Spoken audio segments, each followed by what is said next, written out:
Now, as we've discussed, our client wants to change the floor plan of the property from this to this, retain 2 retail units but have a restaurant instead of a nightclub on the ground floor. Now, knocking about the building like this is likely to give rise to some planning issues, so Fergus Charlton from our planning team is going to run through these with us. Fergus. Alex, thanks. So we've heard from Emma that there's going to be some redevelopment in that demolition, and we also know that there's going to be some changes of uses in the rearrangement of the ground floor uses from the nightclub to restaurant, for instance. So the concept in planning is that you need planning permission if you're going to have development. And here we've got no external works, but we've got a change of use. And that change of use is going to span several use classes. And consequently, that change of use will be material. And that is the test, that a material change of use will require planning permission.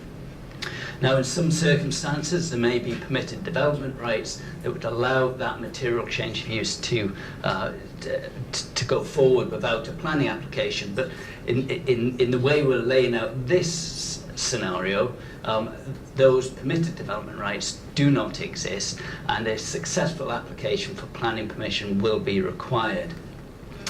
So that requires preparation of planning permission, submission, payment of application fees, and the application will be determined against the local plan and against material considerations. Now, one of those will be the fact that we're going to lose that nightclub use, and that may well swing things in favour of that application because it's a material consideration. Thanks, Fergus. Andrew, we've already discussed licensing in the contents of the convenience store and the nightclub, and what will need to be done to protect those licenses during a CVA and an administration. But here we're looking at a new restaurant which will require a license. So how would our client go about getting a new license for a restaurant? A premises license covers, as we've spoken about, the sale of alcohol, regulated entertainment, but also late night refreshment, which is the provision of hot food and drink between the hours of 11 p.m. and 5 a.m. So majority of restaurant establishments will probably maybe trade up to sort of 12 o'clock on a Friday and Saturday. So therefore, if customers still want a cup of coffee or haven't had their dessert, if they had a late table booking at 9:30, the premises would need a late night refreshment provision within their premises license. But going back to obviously our sort of case study here, sort of 2 first considerations. Was the original license from the nightclub protected?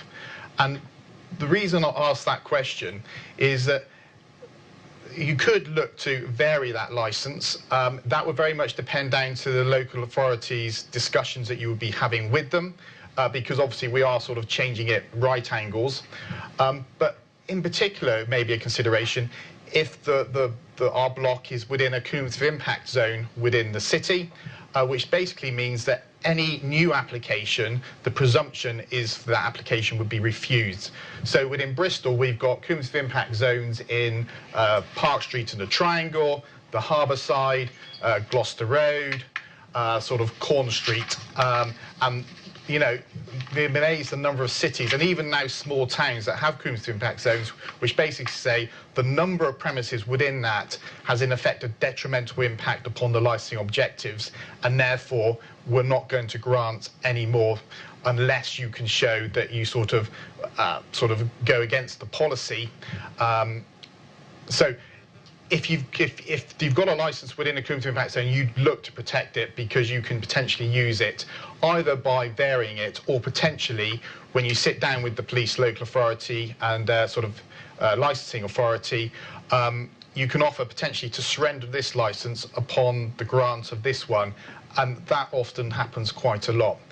If we're not within the cumulative impact zone and we're just in a sort of urban area that's not covered or sort of Fizzle Reach or somewhere else within the locality, then actually we'd probably apply for a new license with straight restaurant conditions, because obviously our nightclub would probably have door staff, CCTV, we could have scanners for, walkie-talkies for club safe purposes. But we probably have a straight restaurant license. We'd still look to do some pre-application consultation with the responsible authorities, but the application would then be submitted to the local authority. It's served upon the responsible authorities. There are sort of 9 in total. It's the police, it's the fire, it's the planning, trading standards, health and safety. And also, there has to be a notice in the local paper. And also a blue notice will be displayed at the premises. So, as you go around, often you're seeing shop fronts a blue notice. That is probably a licensing application. That has to be there for 28 days. During that consultation period, the responsible authorities can make representations, and also interested parties, which are generally either residents or other businesses. If a business is upstairs and you're going to open a bar downstairs, they will often object. They may be looking for certain conditions, respect of when music can be played or whatever. But in our case here, the restaurant, 28-day consultation period. If there are representations that you haven't been able to negotiate away and reach settlement on, i.e. by way of agreeing conditions, ultimately it would then go to a hearing within 20 working days thereafter. So the actual process from submission can take up to 8 weeks. Thanks, Andrew. So lots to think about there.